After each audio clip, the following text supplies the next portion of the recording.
Hello everyone, welcome to series of videos on RMCS in Fusion Financials. This is the fourth video of this series.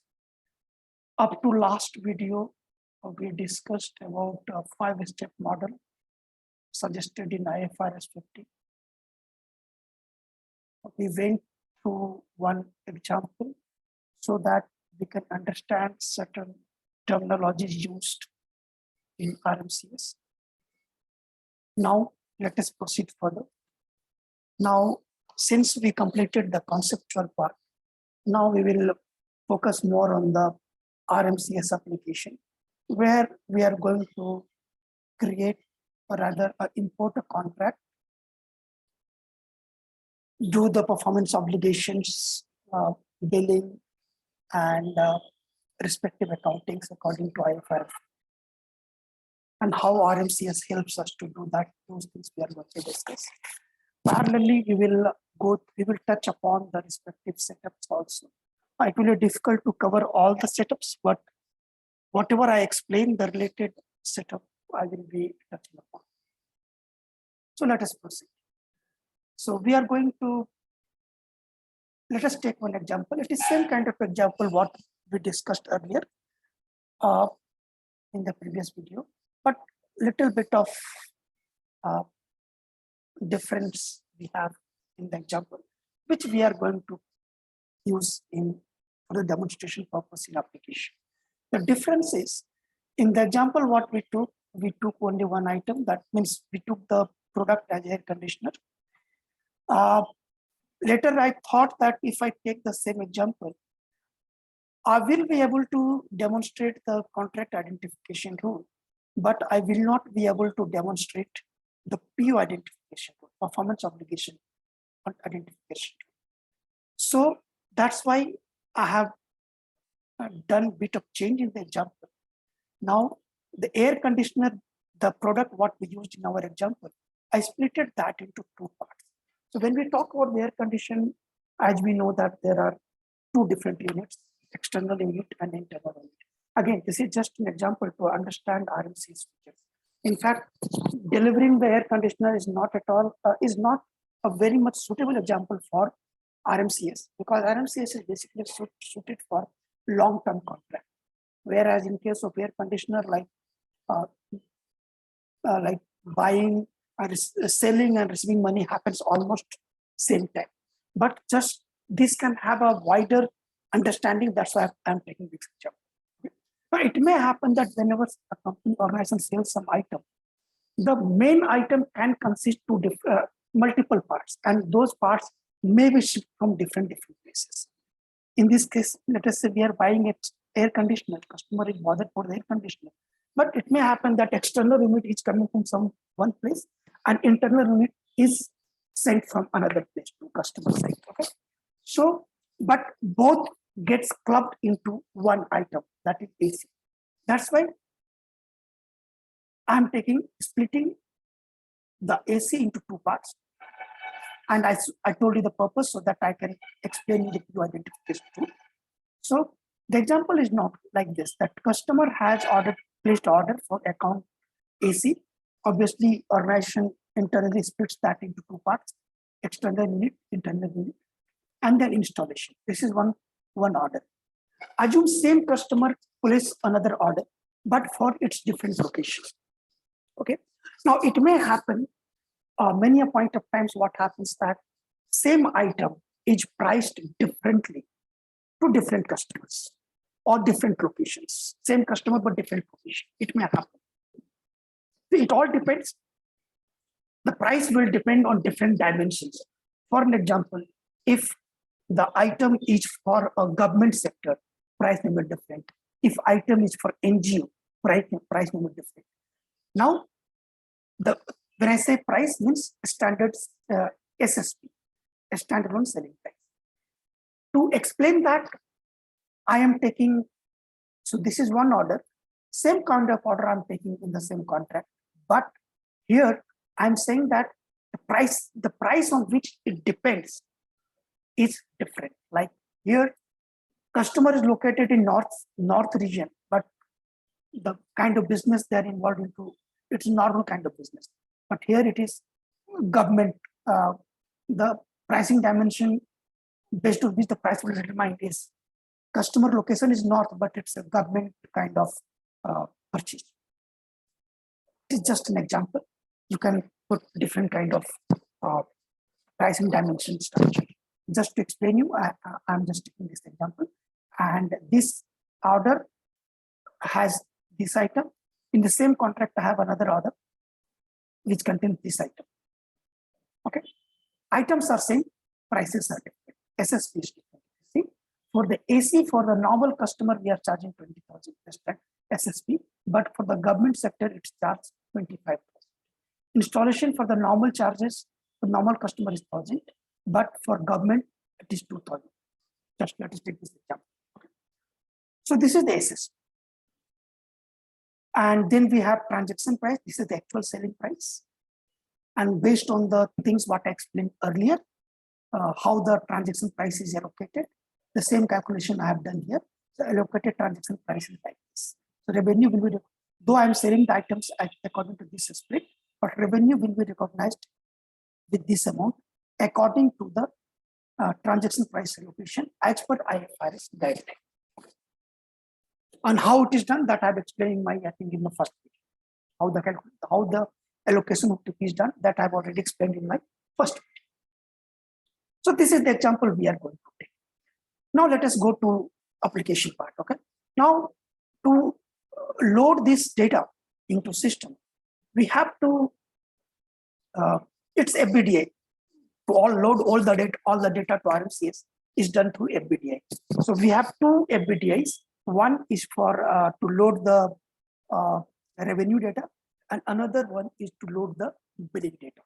Let me explain that in relation to the example what I showed earlier. So if you see the example which I talked earlier, these are revenue related data where contract is created, satisfaction event is created. Whereas this one is billing data, when you actually create a bill to the customer. Similarly, we have two types of FBDI. One is the revenue FBDI, and second is the billing FBDI. So first, let us load the revenue data. Okay. One more point. Now, how the performance satisfaction will be measured? For the AC, it will be quantity. But for installation, it may be percentage that, okay, installation is done 20%, 40%, 60%, those sort of satisfaction measure. So we can see here we have two different types of performance measure. So these are the points we have to keep in our mind when we see the FBDI. Okay. So here we have 6 lines. We have 6 lines here. So we have 3 sheets here. One is the source document, then it's document lines, then we have sublines. I will explain it one by one. So first is the header data. Okay. Now, so that's why the record type here is marked as header. As I said, this is quantity, this is quantity, this is quantity, this is quantity. How system will understand that a particular line's measurement model is quantity? For that, we have to define a source document type. Let me show that in a screenshot of the setup here. Or let me show that this in application.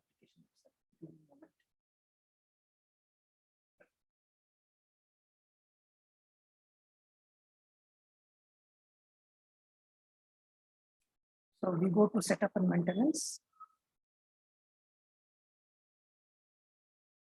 Financials. Then we have to go to revenue recognition. We will get all the tasks here. So we have to go to source document type. Now, if you see here, there are seeded source documents because it integrates with receivables, order management projects. So Oracle has already given some seeded document types. Those are marked created by Oracle.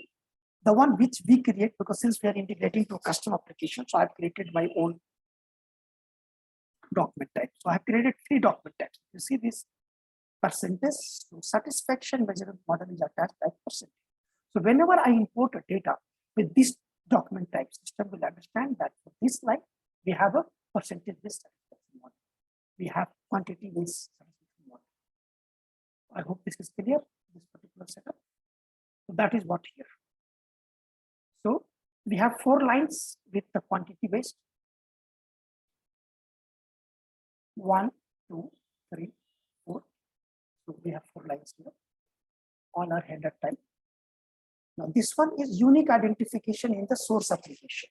Now when we load the data into application, system verifies that combination of all this must be unique in our when we load it. Otherwise, it will be rejected.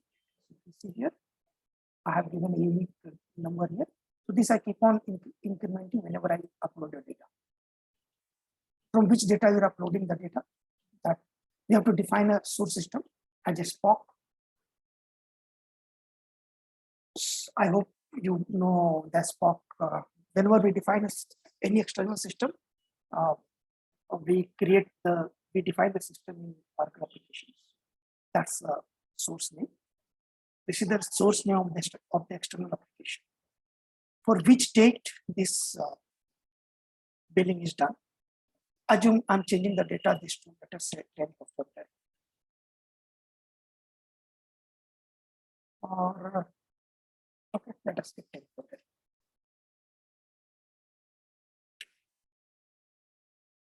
This is the source document number. This is the link. No, link is different. This one. Sorry for that. So this is the source document number. Which currency we are creating the data? Which customer? So we have to give the customer.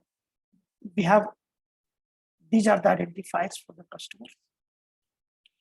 I'm giving the bill to customer and bill to customer site number. Next one, all these must go to one contract. Now let us recall what we talked in our previous session. The contract, identify contract. Now the system must identify that all these lines belongs to one contract. How system will do that? For that, we create, as I told in our previous video, that's a contract identification rule. Now let me show the contract identification rule, what we have created in my system.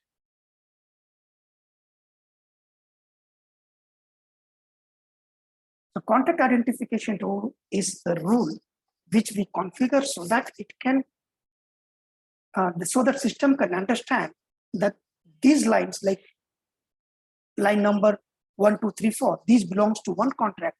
Line number 10, 12, 14 belong to another contract. How system will identify that? For that, we have to create a contract identification rule.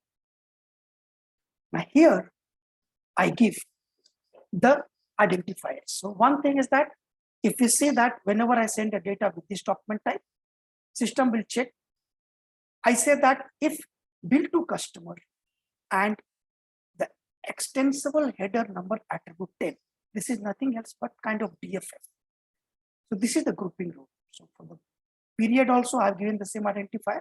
For quantity also I've given the same identifier.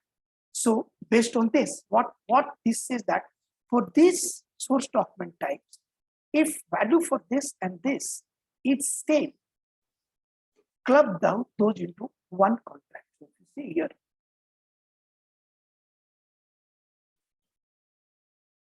the customer identifier and extensive header number attribute 10. This is the one.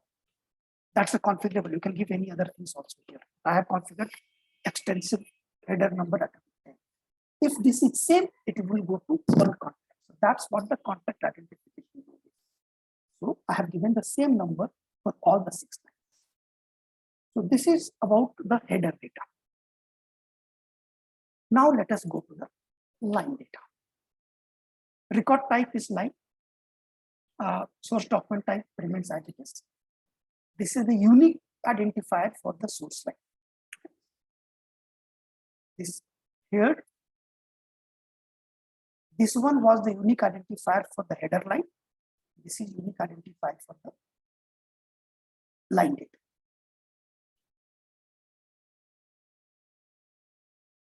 Since I changed the date, so let me change the date here also.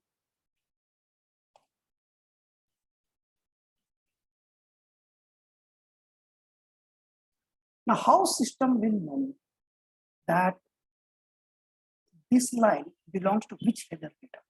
So that is linked to this source document unique character bar. You see here.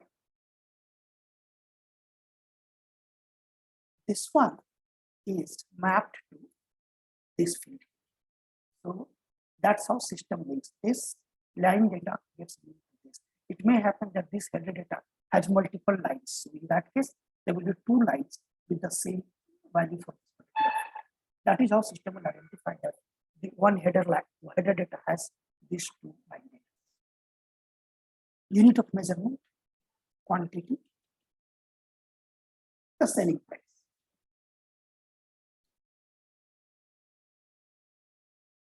You see here the selling price that I have to 13,500, 13,500, 5,500, 5,500, like that I have. Line amount is just quantity multiplied by the unit selling price. Okay, now this one is memo line. So I have already created a memo line for all these items. Same memo line name and name. What is the satisfaction measurement model? So for quantity, we give ORA measure quantity satisfied. For percentage, we give ORA measure percent satisfied.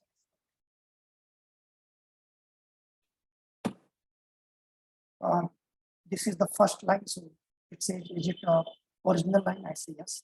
Version indicate current source product line is a version line. It's not a version line, it's the original line.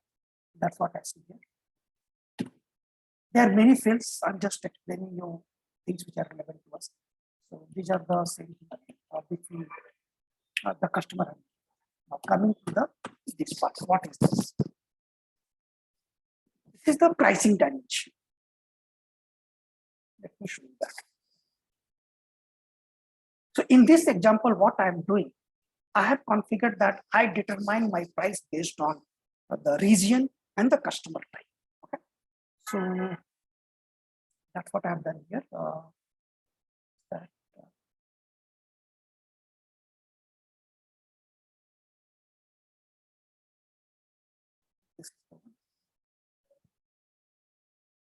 Yes.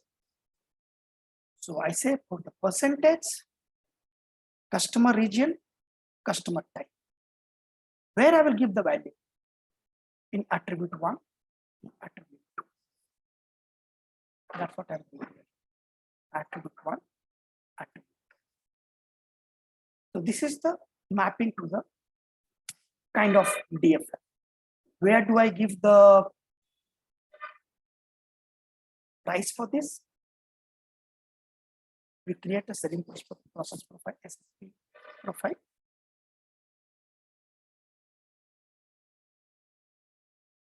Here we attach the item. You see the segments are assigned here. Line attribute 1, line attribute 2. We attach all the memo line here. And once you click on the create SSP, it will download a DFDI file. You can define the price, the SSP, and upload to the system. I have already uploaded it to application. So let me just show you that. The SSP for the, so I'm going to revenue management, manage standalone selling price in the spreadsheet. So once we click in it, it will download a DFDI and it will show all the SSP defined in system at the moment.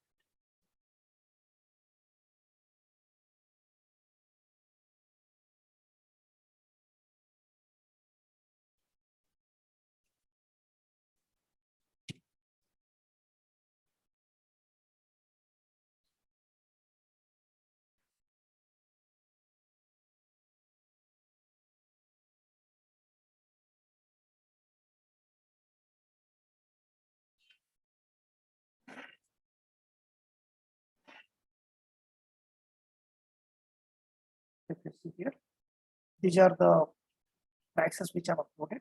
Let me just show you a few. So for an example, AC external unit for north normal 14,000. AC internal unit for north normal 6,000. Let me show you the RMCS file.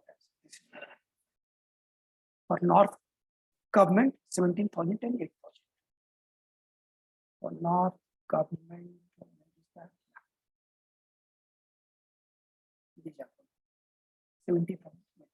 So this is a very good feature where you can define your pricing dimensions and you can maintain the selling price. Coming back to the FBDI, so that's what I give here. These are the pricing dimensions. Based on this, SSP will be determined. We do not provide this. We are not providing the SSP in the Excel file right now. This one. As I said earlier in my example, I want this to be clubbed as one performance obligation. This to be clubbed in another performance obligation. So in total, in this contract, there will be 4 performance obligations. 1, 2, 3, 4. Now, how system will know that this has to be clubbed into one performance obligation? That is done through PO identification. Okay. Now let me first show you the performance obligation template definition.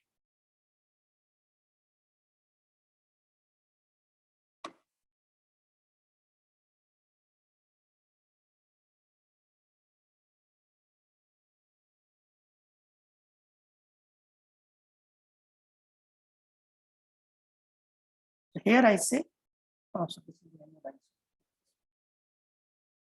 the obligation template. I have to show you the performance obligation identification. Yeah, identification.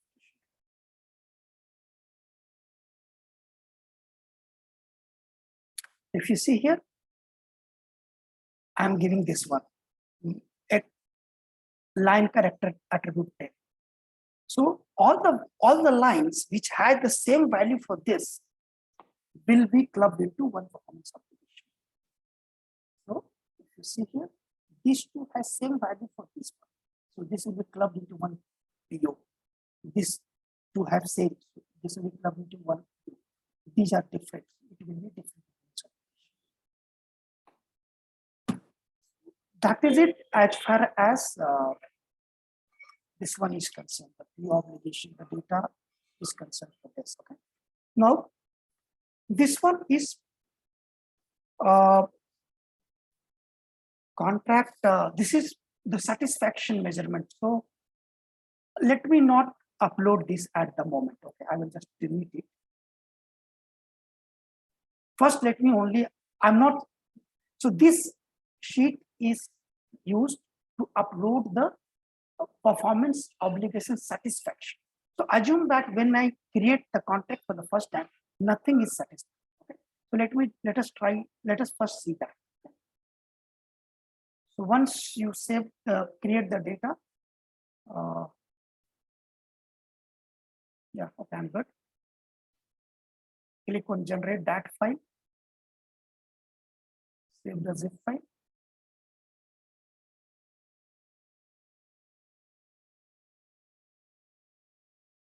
Where did it save? Yeah, it's in download. Then go to schedule new process, load interface file for input, click on OK.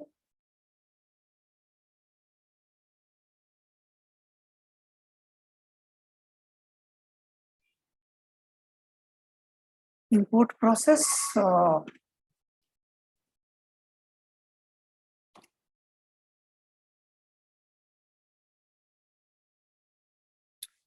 select import revenue basis data.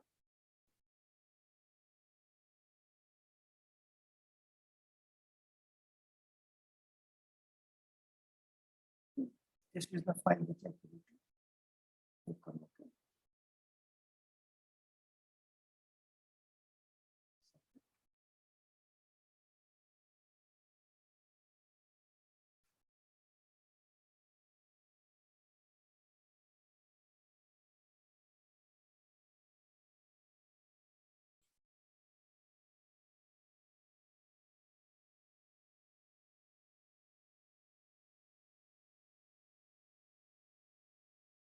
It may take a bit of time, so I'm pausing the video.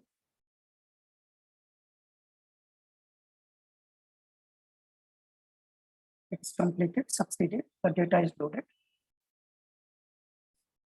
After that, run another process called validate customer source data. Submit. It will take a bit of time, so I'm pausing the video.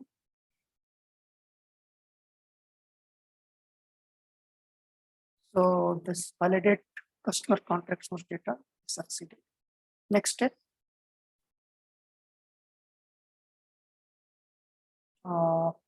Identify customer contract. So this is the process when RMCS will launch all these processes. Identify contract, PO obligation identity, performance obligation identification, transaction price determination, allocate transaction. So all these will be done right now. Recognized revenue is another process.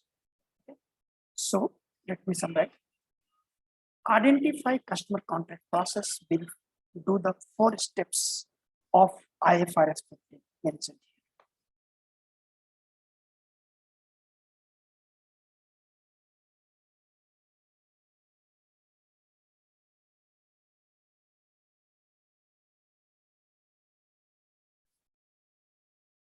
So it will take a bit of time, so I will pause the video.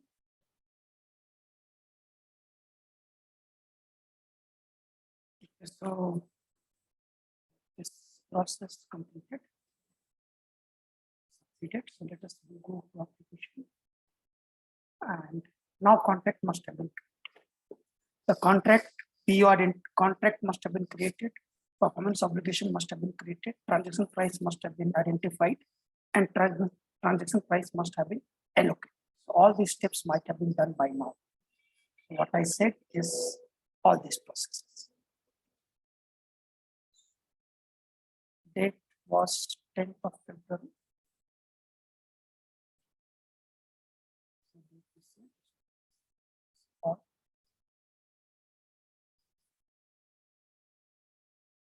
This is the one. Let's verify the data. So as we thought, there should be 4 performance obligations. So there are 4 performance obligations. Now, if we see, let us check this one. Okay, now let us go to the promise details. Here we have 6 promise details. So 5011, it has 2. 5012, it has 1. 5013, it has 2. 5011, it has verified AC external and AC internal. Both these are clubbed into one. Both have same performance obligation. And if we see the selling price, 16,000, 7,000. Let us go to the example.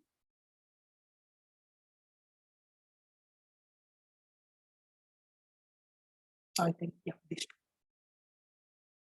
these are the 2 lines which we are seeing there right now. Let us see the allocated amount. Promised amount. For 15158. This is the allocated TP 15158.34 7133.33.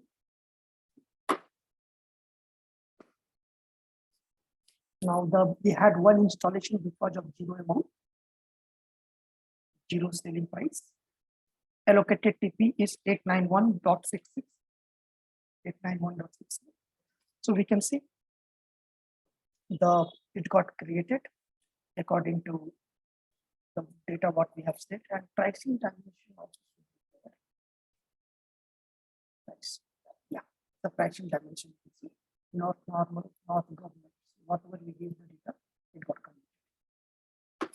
So today we in this session we imported the contract. We did not import any satisfaction event. In the next video, we will import the satisfaction event, then the billing data, and then we will then we will check the accounting. So thanks a lot for watching. Bye for now.